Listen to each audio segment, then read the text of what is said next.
জয় মা তারা। মেষ লগ্ন বা মেষ রাশি জুলাই মাসে 2026 সালে সংক্ষিপ্ত ফলাদেশ। প্রতিটা রাশির জাতক জাতিকা আমি বলি যে একই রকম রেজাল্ট কখনো হতে পারে না। এটা ওভারঅল একটা ক্যালকুলেশন।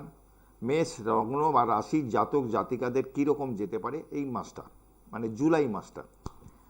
লগ্ন সাপেক্ষে আপনাদের এখন 4th হাউসে বৃহস্পতি বসে রয়েছে। আপনারা শরীর স্বাস্থ্য নিয়ে যেরকম এখানে একটু কেয়ারফুলি থাকবেন, অসুখ বিসুখ হলে একটু ট্রিটমেন্টটা যত্ন সহকারে করবেন। কর্মক্ষেত্রে কিছু জটিলতা আসলেও আপনার কর্মের জায়গা খারাপ না। নতুন গৃহ, নতুন যানবাহন হওয়ার মতন দারুণ কানেকশান চলছে, ঠিক আছে।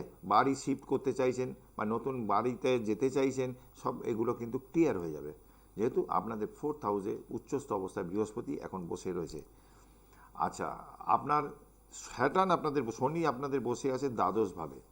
বিদেশ যাত্রা যারা করবেন তারা একটু ভেবে চিন্তে সাবধানে যাবেন। এবং আপনার দ্বিতীয়ভাবে দৃষ্টি দিচ্ছে 2, একটু ধরুন,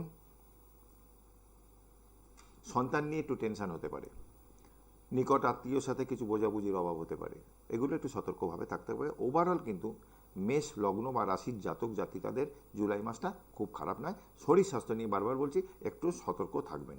ভালো থাকবেন। জয় মা তারা, জয় জয় তারা।